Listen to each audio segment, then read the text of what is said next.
Welcome back to Tandem C Television here in Studio B, and this could be one of the last times I actually say that, or at least greet you for the intro here in Studio B. As most of you know, we're actually trying to build out a garage into what we're calling Studio A. And in Studio A is where most of the filming is going to happen, including these intros.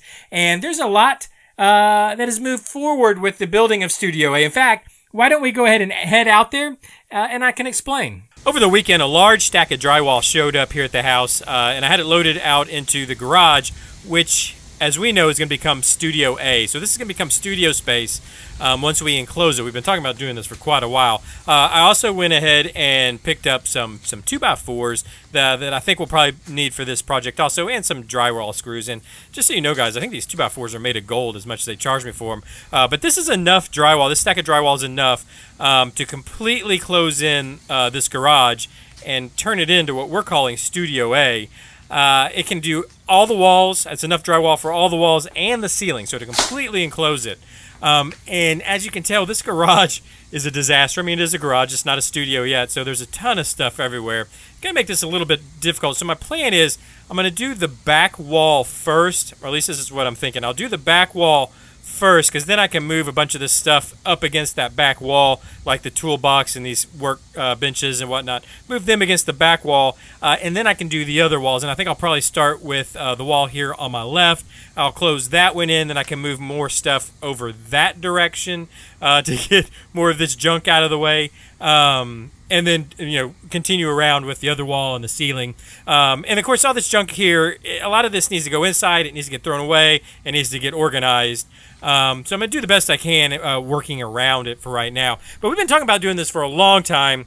This is going to be where we record. This is also going to be our workspace. And I'm not going to lie, guys, I'm kind of tired of talking about it.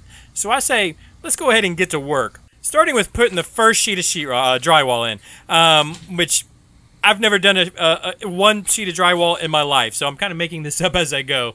So I started by putting just a 1/2-inch scrap piece of drywall on the floor because I just wanted a little space underneath the drywall.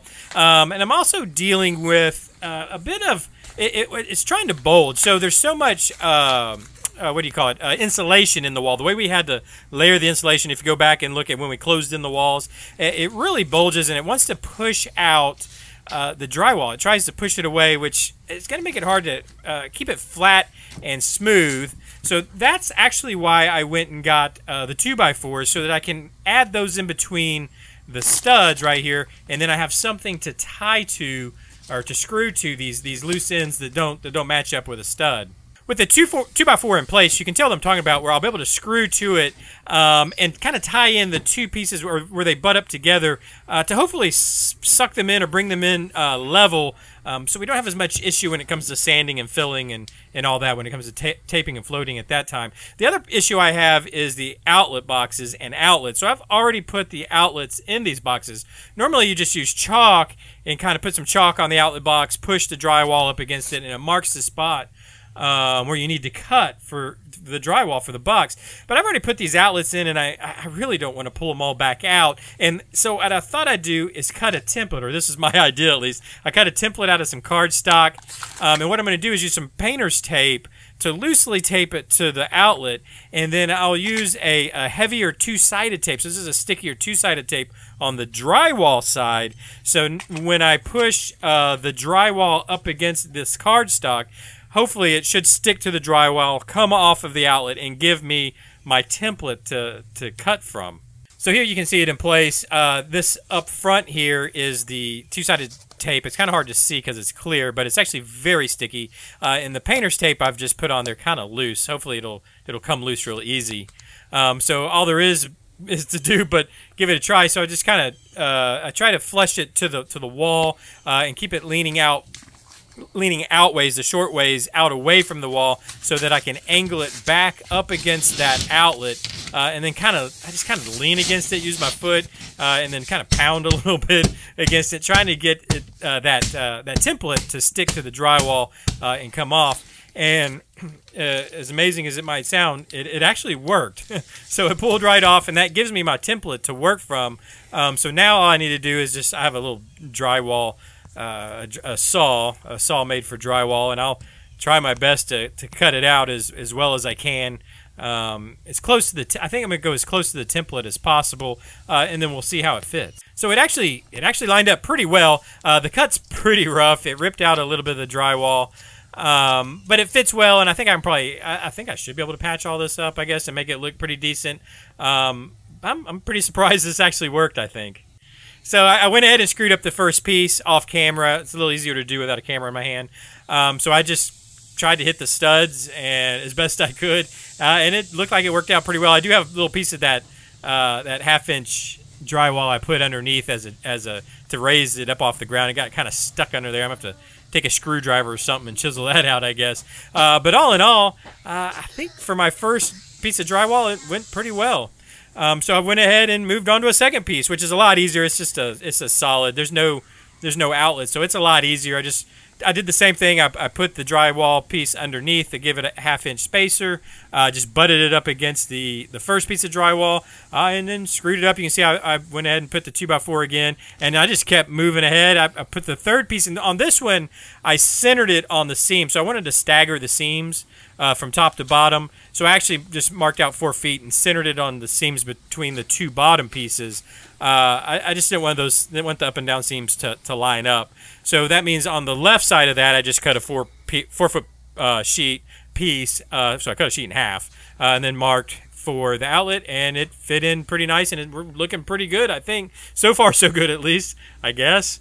I mean, let me know, guys. Let me know down below. Leave me a comment down below if there's something that I'm, completely doing wrong here. But it seems to be going okay, and they seem to be getting sucking in pretty level with this insulation that's pushing them out. And I went ahead and finished the wall. So I just kind of finished out this back wall, at least with the drywall itself. I think it looks pretty good. I've already moved the toolbox kind of over out of the way. Had to move it out of the way so I could do the right side of the wall. And that's just what I'm going to do. I'm just going to move things around as I go. But let me know what you think. I think it's going pretty good so far. And I have a roll of this sticky tape stuff, the seam tape, and I think that's what I'm going to try to use. It's actually sticky, which makes it a little easier. I think it's actually meant for patching, but I think I'm going to try to use it for the seams to tape and float with, just because I think it'll be easier. Basically, you can just stick it like tape, and it's a mesh tape, and I think it's making it easier for me than using the regular tape, which is a little more difficult. This stays in place.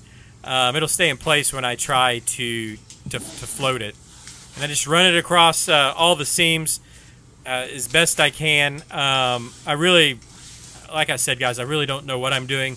Kind of just hoping this works out. You can see some of the gaps are pretty thick. I got some pretty thick gaps here where it turns out the floor of this garage not terribly level. So the bottom, it doesn't exactly line up, but hopefully I can fill that in. I don't know. We'll find out. So now it's just a matter of floating this, and I just got my little trowel and just kind of load it up and try to smooth it on there as best I can. Don't know exactly what I'm doing here. I think I've watched enough of this old house maybe to have an idea how to do this, but it seems to be going okay. It's troweling on. I don't know if that's the correct terminology. It's applying pretty smoothly, and I think this tape's making it a little bit easier for me. And I went ahead and did all the seams, all the dents where the screws are at, and then I put a second coat on too. You can see the darker stuff, the darker coatings there is actually a second coat that I'm waiting on to dry, just to try to build up those seams.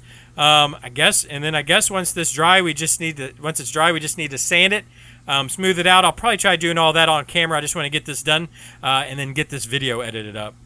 So I did just that. I put the camera down and went ahead and kind of finished getting to work and taping and floating all the seams, and pretty well got all the main walls done. So we're pretty well closed in as far as the walls are concerned. Now I'm just going to have to move forward to doing the ceiling. This is the next step. And to do that, I got to do just a little bit of wiring. I want to plan out where I've got some lighting that I need to put in, so I got to plan that out. I'm also going to map out where stuff's going to be on the floor, which is going to help me locate where I want to put my lighting, the permanent lighting.